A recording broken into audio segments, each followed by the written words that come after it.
Bismillahirrahmanirrahim. Assalamualaikum warahmatullahi wabarakatuh.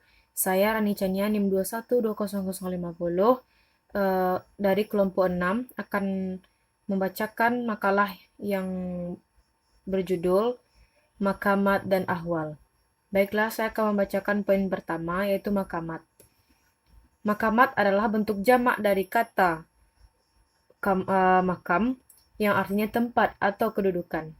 Istilah ini sering digunakan oleh para sufi dalam sufi terminologi, the mystical language of Islam. Makamat dapat diterjemahkan sebagai kedudukan spiritual. Menurut Al-Qushairi, yang dimaksud dengan makam adalah hasil usaha manusia dengan kerja keras dan keseluruhan budi pekerti yang dimiliki hamba Tuhan yang dapat membawanya kepada usaha dan tuntunan dari segala kewajiban. Sedangkan menurut Al-Tusi memberikan pengertian bahwa makamat adalah kedudukan hamba di hadapan Allah yang diperoleh melalui kerja keras dalam ibadah, kesungguhan melawan hawa nafsu, latihan-latihan kerohanian, serta menyerahkan seluruh jiwa dan raga semata-mata untuk berbakti kepadanya. Mengenai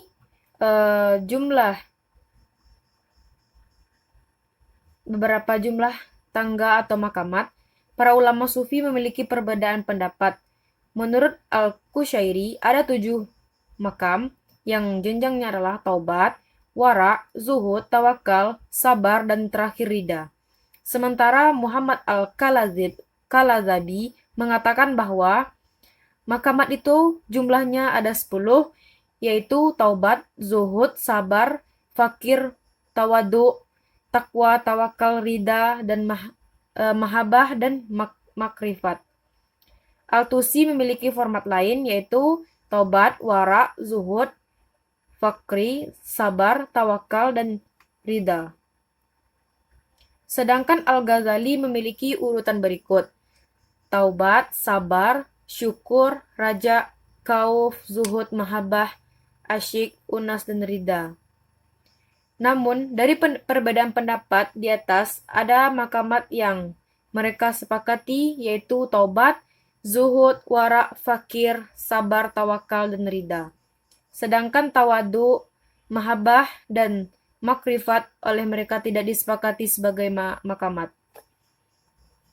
Yang pertama yaitu taubat. Taubat sebagai langkah awal perjalanan yang harus dilakukan oleh para sufi, seorang sufi, yaitu makam taubah yang berasal dari bahasa Arab, yaitu taba yatubu, taubatan, yang artinya kembali. Sedangkan pengertian taubat menurut kalangan sufi adalah memohon ampun atas segala dosa dan kesalahan yang dilakukan, disertai janji yang sungguh-sungguh supaya tidak melakukan dosa tersebut, yang disertai dengan melakukan perbuatan kebajikan. Harun Nasution mengatakan taubat yang dimaksud sufi ialah taubat yang sebenarnya, taubat yang tidak membawa kepada dosa lagi. Taubat yang sebenarnya dalam paham sufisme adalah melupakan segala hal kecuali Tuhan. Orang yang taubat adalah orang yang cinta kepada Allah dan senantiasa mengadakan kontemplasi tentang Allah. Mustafa Zahri menyebutkan taubat bersamaan dengan istilah memohon ampun.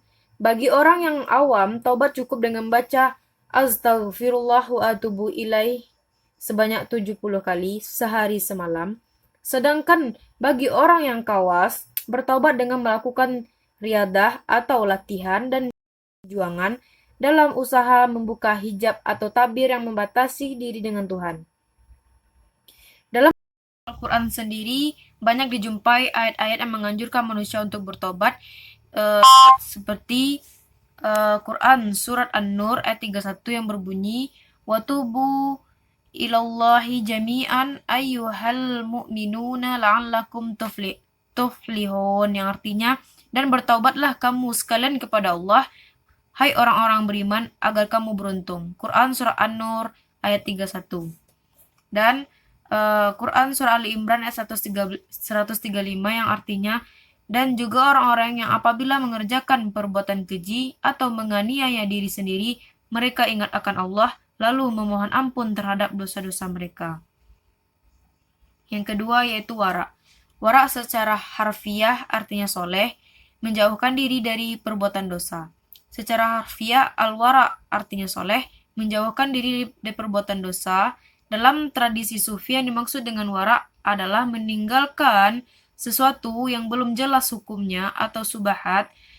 Hal ini berlaku pada segala hal atau aktivitas manusia, baik yang berupa benda maupun perilaku, seperti makanan, minuman, pakaian, pembicaraan, perjalanan, duduk, berdiri, bersantai, bekerja, dan lain-lain. Kaum sufi menyadari bahwa setiap makanan, minuman, pakaian, dan sebagainya yang haram dapat memberi pengaruh bagi orang yang memakan, meminum, dan memakainya. Maka, mereka sangat hati-hati akan hal ini sebab para sufi senantiasa mengharapkan nur ilahi yang dipancarkan lewat hati yang bersih. Yang ketiga, zuhud. Secara harfiah, zuhud berarti tidak menginginkan hal yang bersifat keduniawian.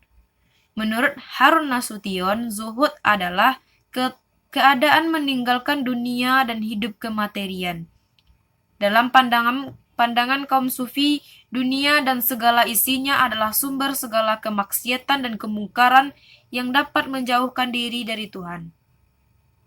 Karena hasrat, keinginan, dan nafsu seseorang dapat berpotensi untuk menjadikan kemewahan dan kenikmatan duniawi sebagai tujuan hidupnya, sehingga memalingkan diri dari Tuhan. Menurut Al-Junaidi, yang dikutip oleh Hashim Muhammad mengatakan bahwa zuhud adalah kosongnya tangan dari pemikiran dan kosongnya hati dari pencarian. Orang yang zuhud lebih mengutamakan atau mengejar kebahagiaan hidup di akhirat yang kekal dan abadi daripada mengejar kehidupan dunia yang fana dan sementara. Allah berfirman dalam Quran Surat At-Taubah ayat 38 yang berbunyi, Fama masya'ul hayawati adunya fil akhirati ila qalil. Yang artinya, padahal kenikmatan hidup di dunia ini dibandingkan dengan kehidupan akhirat hanyalah sedikit. Quran Surat At-Taubah ayat 38. Dan Quran Surat Al-A'la ayat 17 yang berbunyi, wal akhiratu khairu wa abqa, yang artinya sedangkan kehidupan akhirat adalah lebih baik dari dan lebih kekal. Quran Surat Al-A'la ayat 17. Orang memiliki pandangan yang demikian tidak mengorbankan kebahagiaan hidupnya di akhirat hanya untuk mengejar duniawi saja. Sikap zuhud adalah sikap yang harus ditempuh oleh seorang sufi. Baik, hanya sampai di situ materi yang saya sampaikan. Selanjutnya akan disampaikan oleh rekan saya. Wassalamualaikum warahmatullahi wabarakatuh.